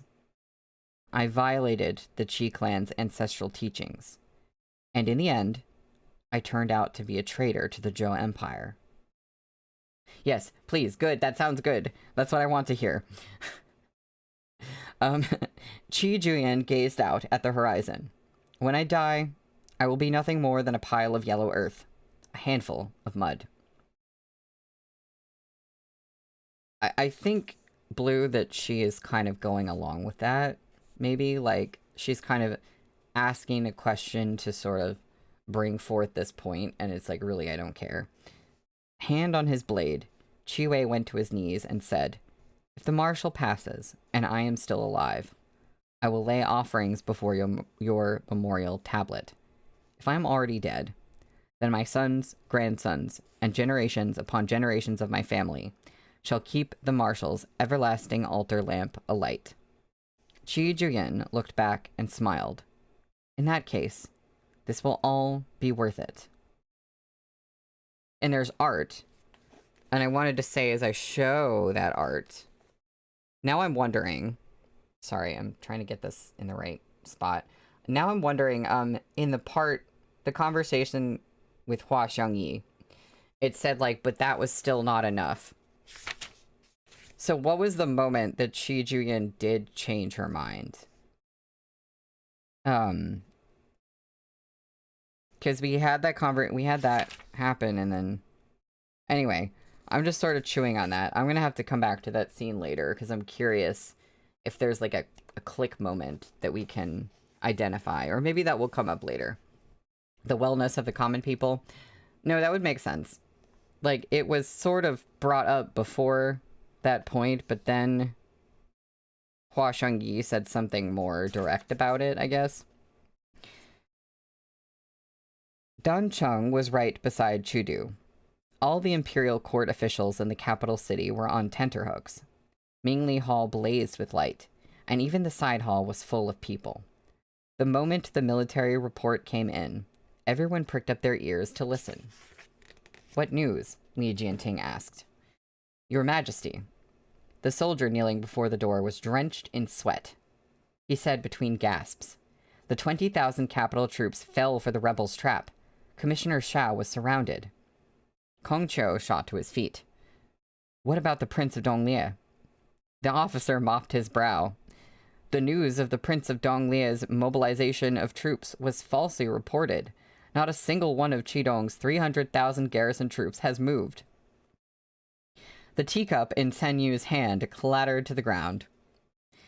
An uproar broke out in the side hall. All the eunuchs and palace maids were thrown into a panic. "What about the remaining capital troops?" Shui Shoujuo asked. Chen Zhen reacted swiftly. "Summon them back immediately." Stepping forward, he said, "Recall the remaining capital troops to Chudu." "Hold on," Shui Shoujuo interjected. He looked at the officer and said in a low voice, "While the capital troops are on their way back, issue an urgent tally to Jueshi, Hezhou, and Huaizhou. Say this is the deciding moment for the fate of the nation. Whoever deploys troops to aid Chudu, the court will reward with 1 million taels." Oh, great. 1 million taels. Hefty rewards made men of courage. Shui Shoujuo had been forced into a dead end. The riot in Huaizhou was still raging, and bandits yet remained in Hezhou. With this move, he had hung the key to the Shi clan's vault over the gates of Chudu. Without the Libei armored cavalry behind him, Shen Zichuan was not invincible.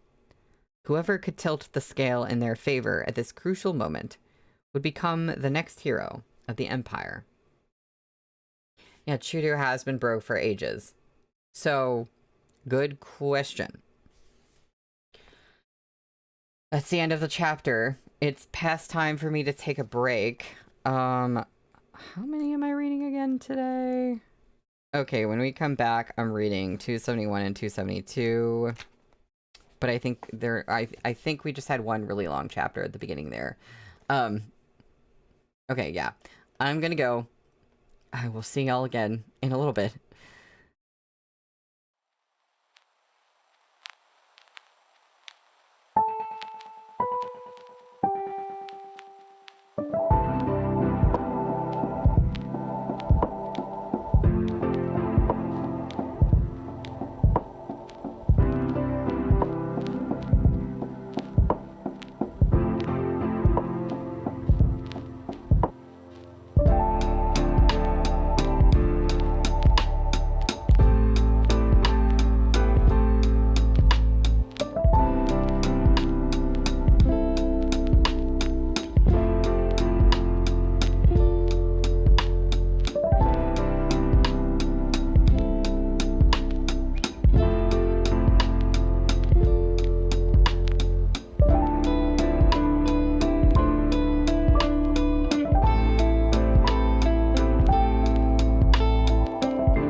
Hi, hello, I'm back.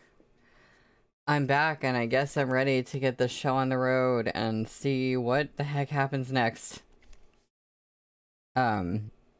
So we are on page 137 for chapter 271, which is called Huilian.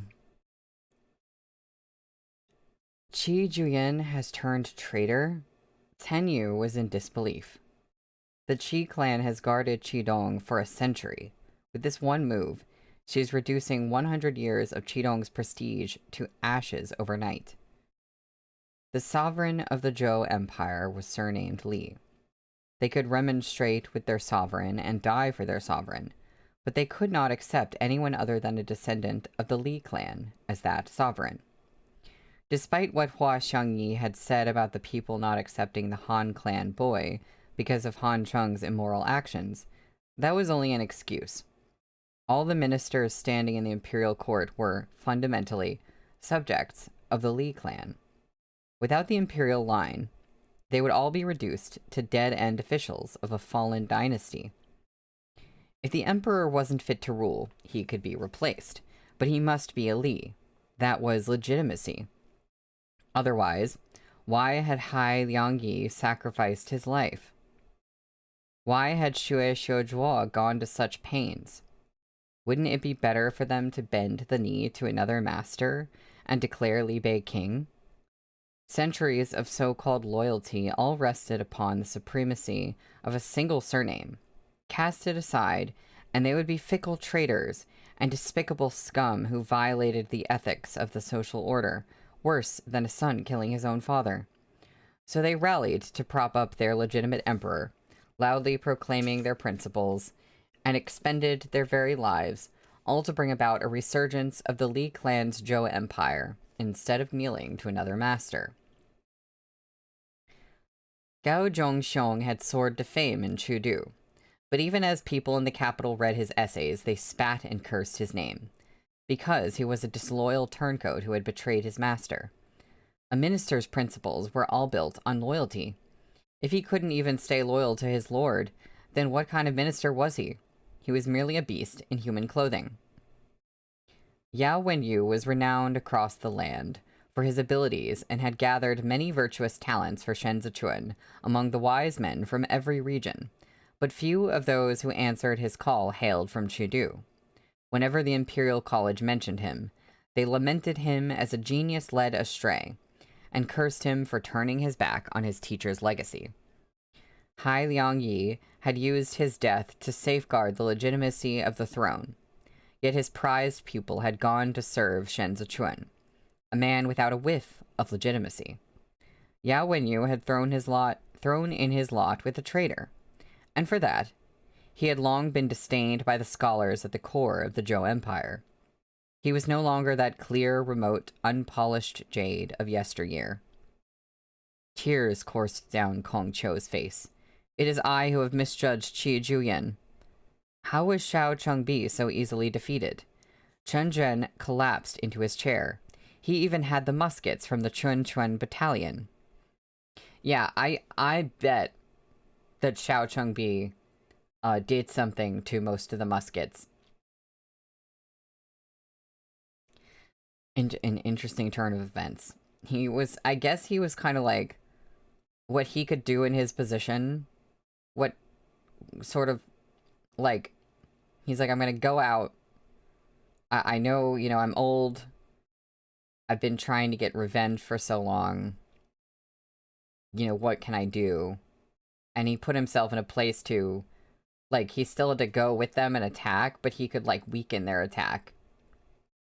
And that way it didn't look too suspicious, I guess. Shen Zichuan ascended the steps to the top of the watchtower. Dawn had yet to break, and mist and smoke rolled over the campground, but he could see the silhouette of Dan Cheng from here. It's getting cold. Fei Sheng followed, holding Shen Zichuan's cloak. Be careful you don't fall ill, master. A thin crust of frost glittered atop the mud. Qiao Tianya, Tantai Hu, and a few others, blades at their hips, followed the prefectural governor up the steps. Tantai Hu had just returned from another trip to the lavatory, and his face was ghastly pale as he knelt to pay respects to Shen Zichuan. His head hung low with shame. You did well going along with their ploy. Shen Zichuan looked at him sidelong. You'll be rewarded upon Arya's return. Going along with their ploy. I was about to say, did they all just, like, give themselves the runs for a trick? Like, actually do it as a... What does he mean? Tantai Hu's face flushed red. This is all because of your lordship's thorough planning. I didn't expect a spy among the troops. Oh, okay, so there was a spy in the... Okay, never mind. I thought he was saying that they, like, did that to themselves on purpose. Yeah, no, okay. I was like, that would be too much. You could just fake being sick instead. I didn't want any credit that didn't belong to him. Or, sorry, I didn't expect a spy among the troops. And then that's the end of the quote. And then he didn't want any credit that didn't belong to him. Pointing at Yu Xiaozai, he continued, it was all thanks to Yo Jing's quick wit. Then you might as well thank Ding Tao, too, Yu Xiaozai said lightly. He was the one who struck the back of your knees and sent you sprawling before the tent got you. Oh. At any other time, Qiao Tianya would have joined in with a quip, but today he stood in sullen silence. How did your lordship guess there was a spy among the troops? Tantai Hu inquired. Weren't you the one who told me? Shen Zichuan asked. He was in a good mood. You set off to see me in Duanzhou the moment you heard Wang Xian had arrived there. How would you have the guts to do that? Not unless there was someone egging you on.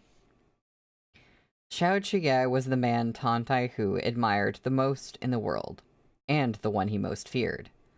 Although he was headstrong and obstinate, Tantai Hu wholeheartedly yielded to his judgment. Given his frank nature, without someone dropping hints in his ear, the thought that Wang Xian would go around him and lodge a complaint instead of hashing it out man to man, would never have occurred to him. The only question is whether the spy is from Chudu or Bian Sha, put in Yu Xiaozai. I wasn't sure at first either, but judging by his actions last night, he must be a spy from Chudu, said Fei Sheng. No, Qiao Tianya interjected. The spy among the troops is not from Chudu. Everyone turned to look at him. If he was sent by Chudu, the capital troops wouldn't have been so completely in the dark. Even Uncle Shao seemed surprised. Your lordship, there's something fishy about this. Arya is drawing close to Amor, but if Amor had planted a scorpion here, he wouldn't use a laxative but lethal poison. That way, the garrison troops would certainly have been no match for the capital troops. Once Zizhou was in peril, Arya would have been forced to turn back to provide reinforcements, and the crisis Amor is facing would be averted. Xiao Jia had arrived in Three Rivers, where the Huiyan tribe would attempt to persuade the other three tribes to form an alliance and fight Amor together. The leader of Amor's vanguard, Hu Helu, and his best general, Hasen, had both died in battle. He was a cornered beast. If he wanted to break through the troops bearing down on him, ensuring the Dunzhou garrison troops perished would be the most effective plan. Tantai Hu, a man born without tact, wondered aloud. Then who else could it be? Not our own people in Zhongbo, right? An innocuous remark on his part, but not so to the ears of his listeners.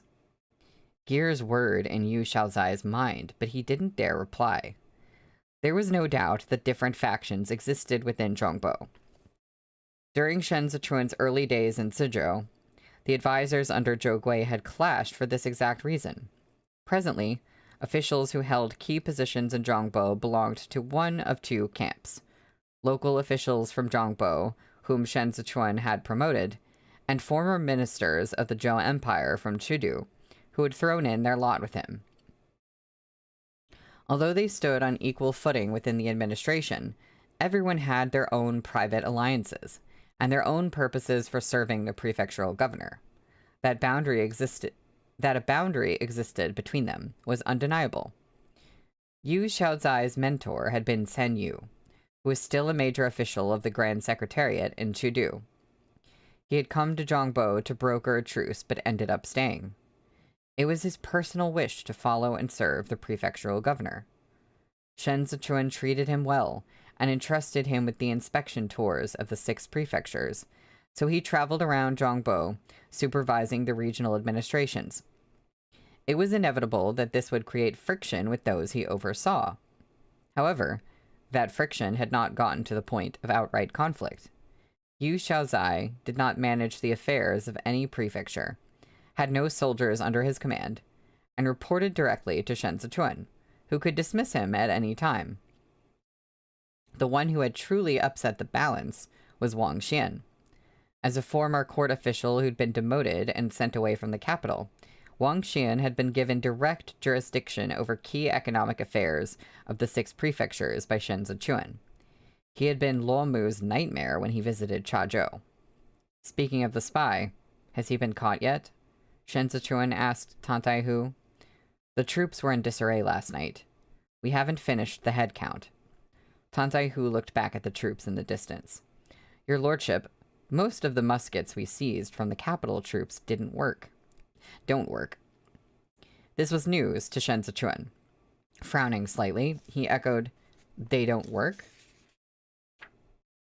Or if I could turn the page. Qiao Tianya stepped up beside him.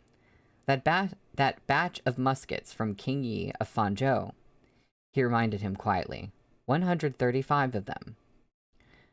Of the Zhou Empire's 8 great battalions, only the Qin Chuan battalion was equipped with firearms. Shen Zichuan had never been able to get his hands on them when he was in the embroidered uniform guard, and Xiao Jia himself had only managed to play with a few by virtue of his friendship with Li Jianheng. The manufacture and use of firearms were restricted by the Ministry of War. Even the Ministry of Works didn't have the designs detailing their constructions. It was almost impossible for even one musket to slip out.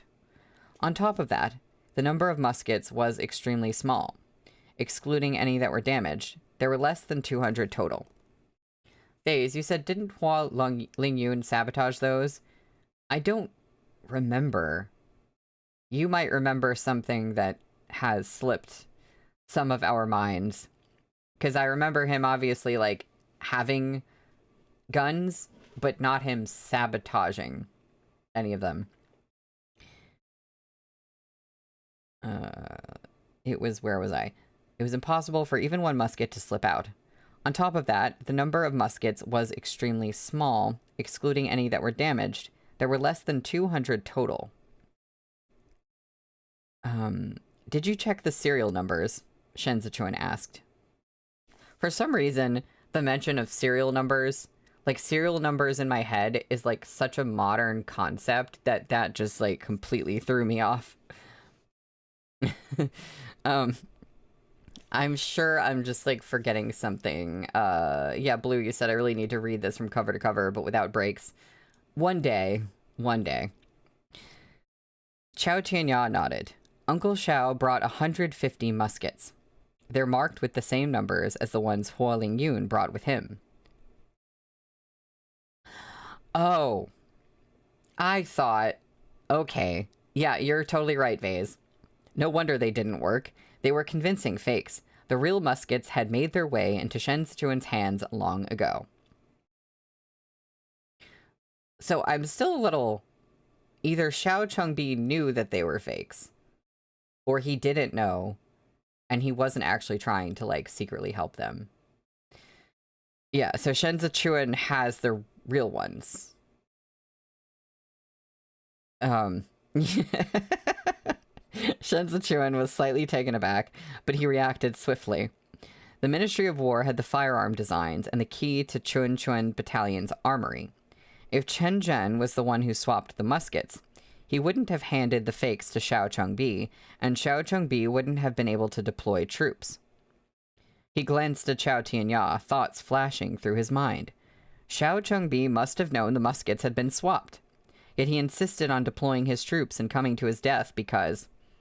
opportunity. If Shen Zichuan wanted to take his troops into Chudu, he needed an opportunity.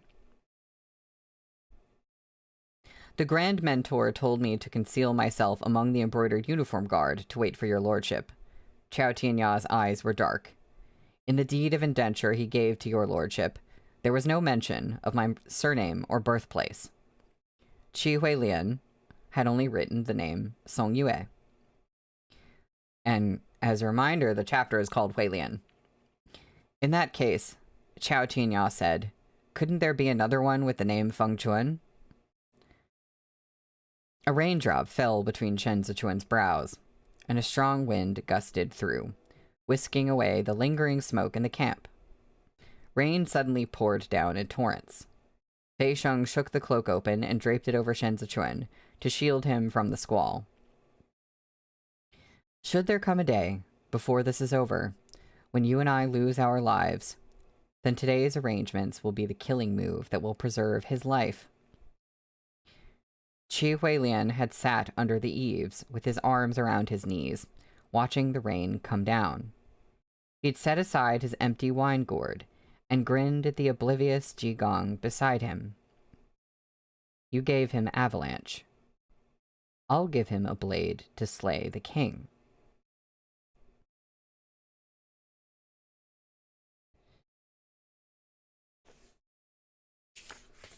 Okay, I'm thinking about that. I'm thinking, what does that mean?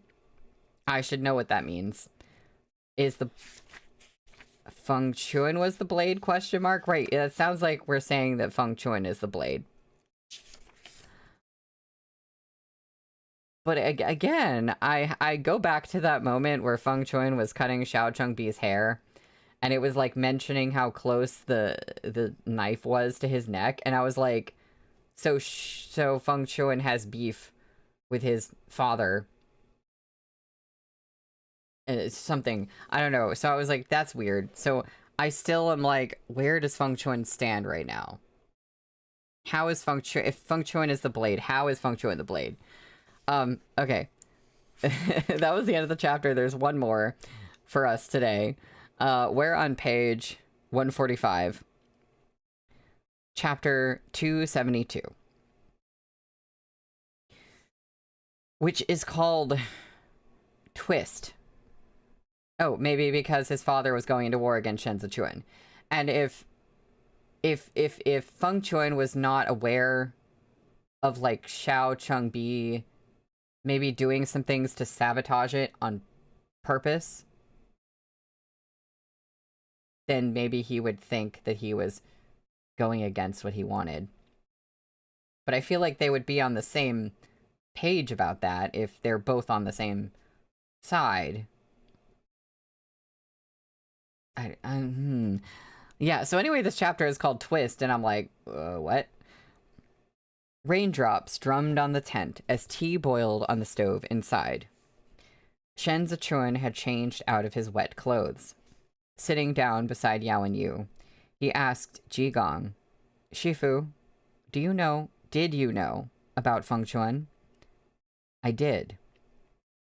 Ji Gong picked up his teacup and glanced at Xiao Tianya.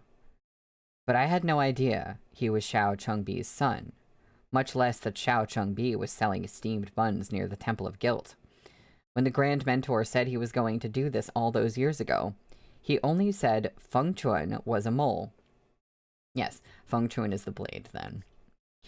If he's Xiao Chengbi's son, how did he end up as Muru's younger brother? Ji Gong held the tea in his mouth a moment before swallowing it.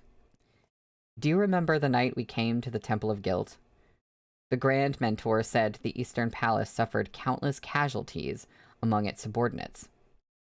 It occurred to me then that if the Grand Mentor could feign insanity to preserve his life, however meager, there must be other survivors from the Crown Prince's faction who had slipped through the net. I asked the Grand Mentor about it later, but he refused to divulge anything. Until one day I was chatting with the palace eunuch who came to deliver food every month, and heard that Li Jianheng, still Prince Chu then, was fond of beauties. He had people looking for likely girls far and wide. Ji Gong had told Qi Huilian about this as a joke, and just a few months later, Li Jianheng's country estate in Jincheng had delivered Muru to Chudu. I asked the embroidered uniform guard. They said Muru had been raised and trained in the estate since she was a child, and she saw her younger brother once every 5 or 6 years at best. Feng Chuan followed her into Chudu because their family home was destroyed in a fire. He had nowhere else to go and sought refuge with his older sister. Ji Gong set down the teacup and said solemnly, I believed it. You also saw how they acted in Chudu. Muru genuinely treated him like a younger brother. Who could tell it was a sham? Before Li Jianheng could bring Muru into his residence after her arrival in Chudu, the eunuch Xiao Fuzi had seized the opportunity to offer her to Pan Rugui. Pan Rugui had shown Muru enormous favor, and Feng Chuan had used the chance to slip into Pan Rugui's good graces as well. He hadn't yet been Pan Rugui's grandson, because back then Xiao Fuzi was still at Pan Rugui's side. On the eve of the Duanwu festival, in the 8th year of Xiande, the Grand Mentor devised a plan to kill Xiao Fuzi, as you know. I thought he merely wanted to get you out of the temple, Ji Gong said. None of us expected Xiao Qiye to get involved. We're going way back. Yes, Shifu, love you, but could you maybe tell us who is working for us ahead of time? Shen Zichuan suddenly remembered an incident not long after he'd left the Temple of Guilt. When he'd been raising elephants in the embroidered uniform guard, Xiao Qiye had intercepted him, demanding his thumb ring back, and accusing him of planting a spy by Li Jianheng's side. An extraordinary prodigy. That was how Qi Huilian had praised Xiao Qiye. The wolf pup's intuition was too sharp. He had noticed someone was goading Li Jianheng into fighting for Muru merely through his understanding of the prince. What Xiao Qiye hadn't expected was that Shen Zichuan was innocent. It hadn't been him who had planted the spy. He had targeted Shen Zichuan at every turn, only to turn up empty-handed. Shi Huilian hadn't left a single trace. Xiao Zhiye's acuity was simply astonishing. Astounding. Same thing. After Feng Chuan entered service in the palace, the Grand Mentor never mentioned him again, Qigong said. The drumming rain on the roof of the tent seemed to magnify the silence within. Yao Wenyu laid a hand on Hu Nu, warm in his lap. If it really is him. If it's Xiao Fengchuan, why did Xiao Chengbi bring the muskets? Shen Zichuan leaned his head on his hand, letting his thoughts flow in the warmth of the tent. Xiao Chengbi must have known the muskets had been replaced, and the real ones given to the Fanzhou bandits, yet he still brought them. Xiao Chengbi had come to meet his death, so Shen Zichuan could have a legitimate reason to attack Dan Cheng. He surely had hundreds of methods at his disposal. He shouldn't have needed the muskets to further confuse the issue, unless they weren't meant to be used at all. Chao Tianya, who had been leaning back in his chair, abruptly sat upright. Uncle Xiao is trying to tell your lordship who the Scorpion is.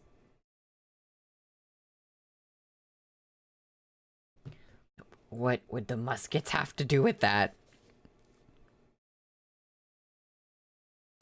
The Scorpion in Zhongbo, who had given the muskets to King Yi, must have gotten them from a Scorpion in Chudu.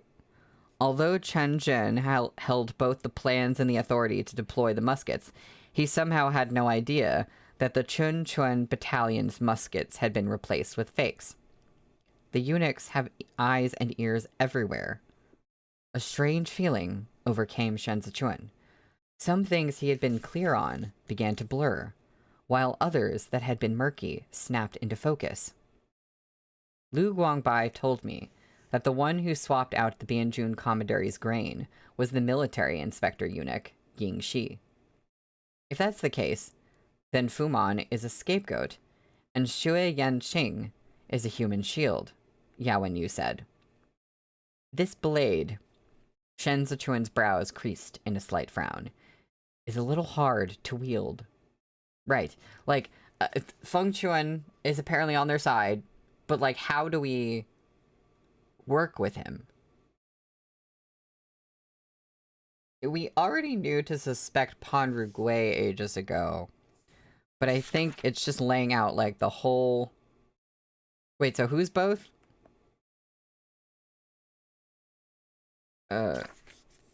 He's... Oh, wait. No, I think it's not... I don't think Feng Chuan is supposed to be the Scorpion. I think that the message from Xiao Chengbi... They were supposed to figure out something about the guns. Because it said Ying Shi... Wait, Ying Shi had something... No, Ying Shi had something to do with the grain. I don't know. It was talking about the gun delivery.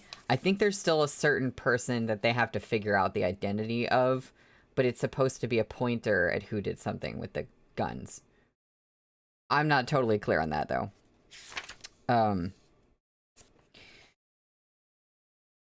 Where did you come from? Xue Xiuzhuo squatted before Fuman and examined his face. After his brutal torture in the prison, Fuman was hanging on to life by a thread. Without his tongue, he could only glare at Xue Xiuzhuo with bulging eyes as his lips opened and closed. Behind Xue Xiuzhuo, the mute servant boy attempted to stuff paper and brush into Fuman's hands, but all his fingers had been broken. He'd already been maimed beyond recovery. It was astonishing that he was still alive. Xue Xiuzhuo hadn't expected the Scorpions to move so quickly. It was exactly like the time they'd forsaken Wei Huaigu. He stood. You entered the palace as a eunuch during the reign of Yongyi, and served the Guangcheng Emperor. After Panru Gui died, Xiao Qie recommended you during the public ditches case, and you started to make your way up the ranks. During that time, you sent your godson, Ying Shi, to Qidong to supervise their army, where you had him switch the Bianjun commandary's grain with the tainted shipment. You meant to make the Bianjun commandary suffer a defeat, and break Qidong's line of defense for a more. Harsh gurgling emerged from Fu Man's throat. He touched his chains with what remained of his fingers and stared up at Xue Shoujua from where he lay on the ground.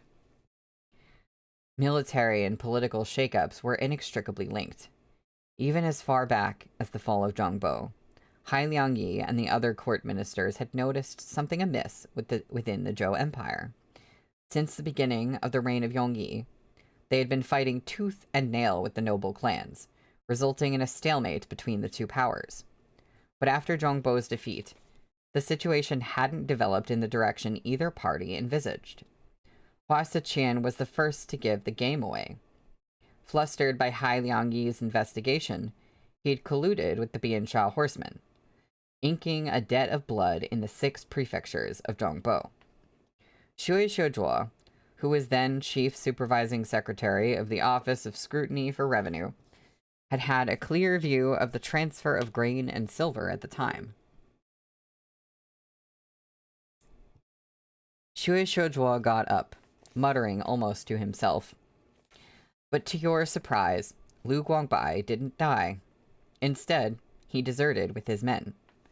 Qi Juyin swiftly returned to hold the defensive line, and Qidong remained impregnable. Your plan failed, so Amor transferred Hasen to the north and concentrated his attacks on Li Bei. This was the truth behind the Bianjun commandary's case of moldy grain. Fu Man huffed through his nose and swiveled his eyes, growing agitated.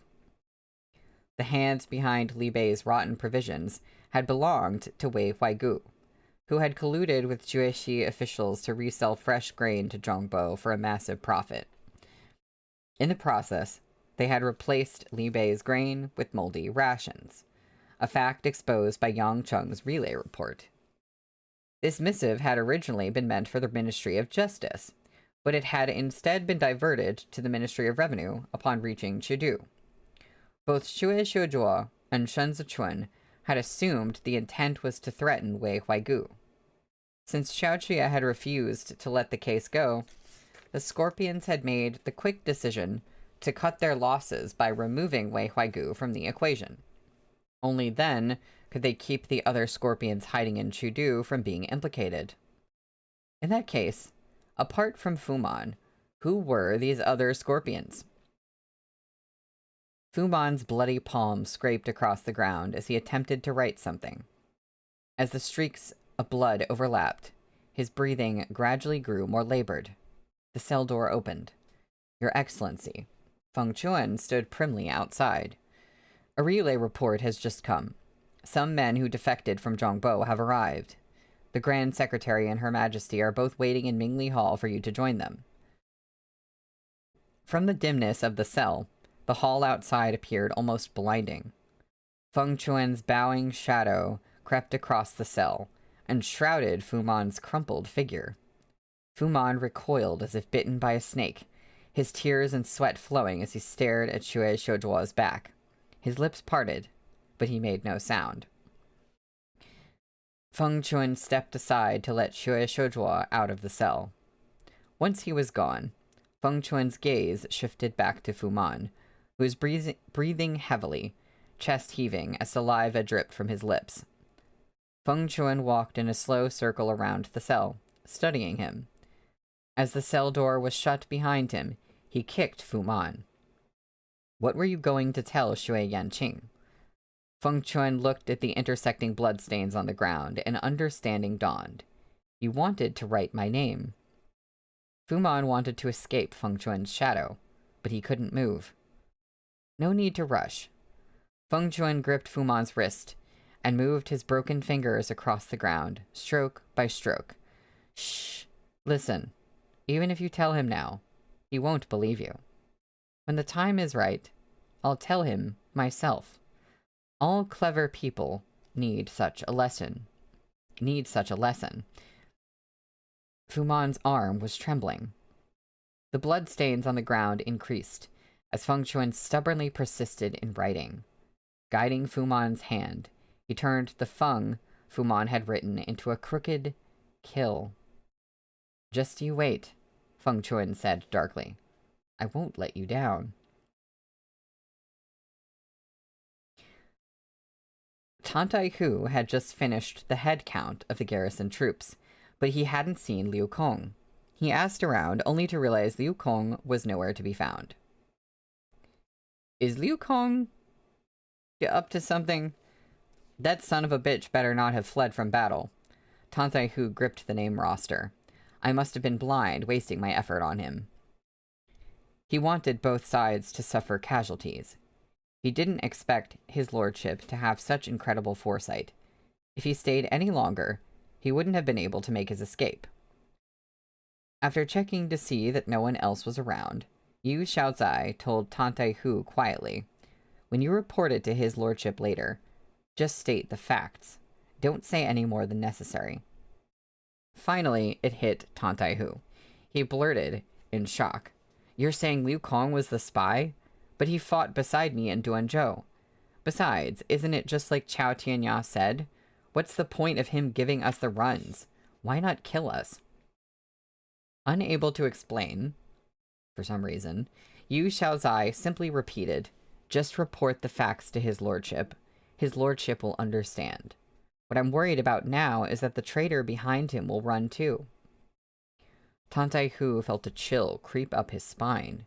He walked a few steps, then backtracked and said quietly, Tell me now, while it's just us, so I know how things stand and can prepare myself. The advisors all love to speak in riddles. If they don't say it outright, I won't be able to guess it. I may have a bad temper, and I know I made a mistake back in Duanzhou. But I don't think I've ever seriously offended anyone. There must be a reason why that crook chose me. Yu Xiaozai pointed a finger toward the south. His brows were knit, as if he was in a tight spot. Well, you were just caught in the crossfire. The world of officials was like a spider web. Each thread and node was intricately connected. A single promotion or dismissal could cause reverberations for all connected by the same web. Yu Xiaozai couldn't say the name he was thinking of. He had no evidence. If he spoke rashly, he would be accused of ostracizing his colleagues. Chazhou, which was under the charge of Luo Mu, was the main gate to the trade route between Huaizhou, Cizhou, and Chazhou. In the earliest days, when Shen Zichuan had no one under his command, Luo Mu had held all three powers, governing, military, and supervisory, in his hands, and no one other than a supervisor from the embroidered uniform cavalry could hold him in check. For any work he did, he only had to ask Shen Zichuan. There was no need to seek another's opinion. Over time, Shen Zichuan would have slowly lost the eyes he'd left in Chazhou. Thus, when Wang Xian, with all his experience in the Ministry of Revenue, entered Shen Zichuan's service, the prefectural governor had immediately placed him there. It's sounding like it's Wang Xian. Wang Xian had the authority to oversee the economy of Chazhou, and he took over the management of Chazhou's tax circuit intendants, as well as the commoners' field taxes. Suddenly, Luo Mu's powers had been greatly reduced. Oh no, I'm sorry. No, it's about Luo Mu, but Wang Xian did something in the mix of it all. Okay, wait, no, it's making sense. Suddenly, Luo Mu's powers had been greatly reduced. Luo Mu likely wanted to knock Wang Xian off of the board, but he couldn't impeach him or stir up trouble. The safest way to strike at him was through someone else. The Dunzhou yeoman had already clashed with Tantai Hu, who was impulsive and headstrong. Luo Mu had no personal relationship with him, making him the perfect target to plant Liu Kong beside. It was about the same time that Wang Xian had begun to make arrangements for the military grain for Li Bei. When the two encountered each other, a dispute would inevitably arise. Tantai Hu was Xiao Qie's trusted aide. Wang Xian couldn't afford to offend him, so he would take the matter to Shen Zichuan. When Shen Zichuan pursued the complaint, the fault would lie with the Dunzhou yeoman and Tantai Hu, both of whom had nothing to do with Luo Mu. With this is really playing 4D chess. With this one move, Luo Mu could plant his own man in the Dunzhou garrison troops, and simultaneously ensure Wang Xian fell out of favor with Shen Zichuan. After all, given the relationship between Xiao Qie and Shen Zichuan, if Wang Xian insisted on castigating Tantai Hu, he would be putting both the prefectural governor and the second master in a spot. Shen Zichuan then assigned Yu Xiaozai, an official from Chudu, to supervise the Dunzhou garrison troops. If Yu Xiaozai was suspected of being a spy colluding with Chudu, then Wang Xian, who was also an official from the capital, could no doubt be implicated too. This kind of indirect blow was what they called striking a cow from the other side of the mountain. And his plan might have succeeded if not for Xiao Chengbi. Luo Mu could never have anticipated that the military commissioner Chudu had so carefully selected had purposely traveled here to meet his death. Even before the capital troops had come knocking, Liu Kong had sensed Yu Xiaozai's eyes on him. Of course, he would seize his chance to run in the chaos of the battle.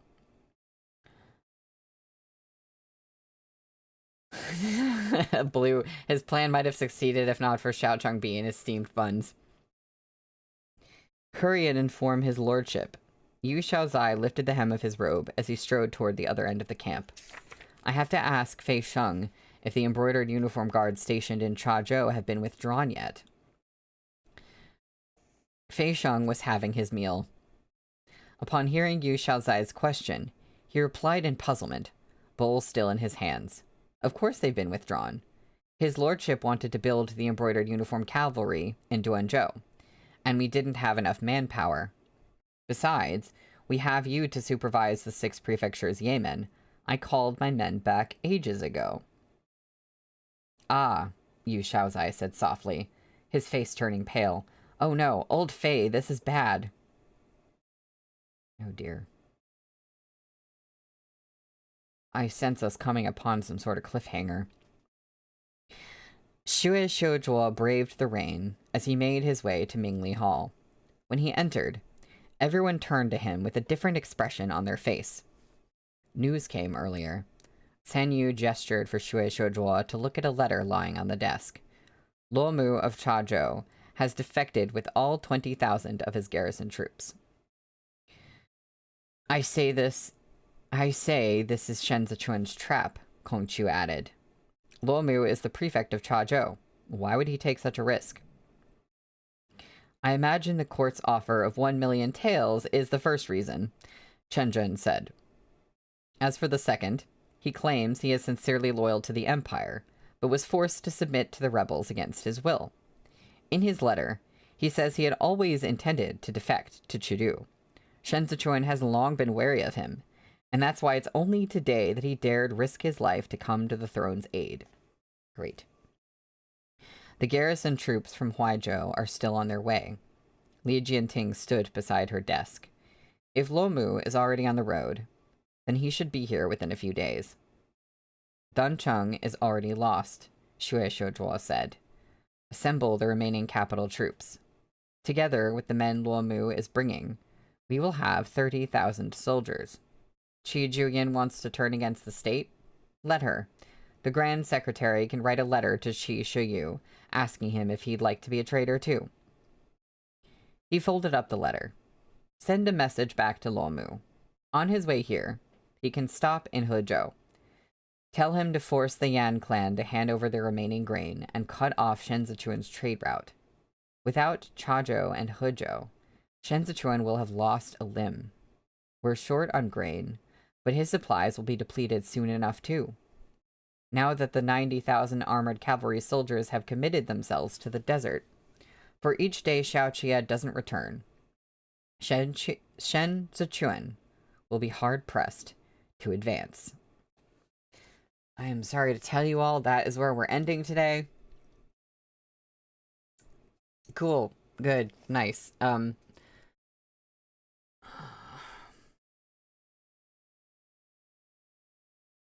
Yeah.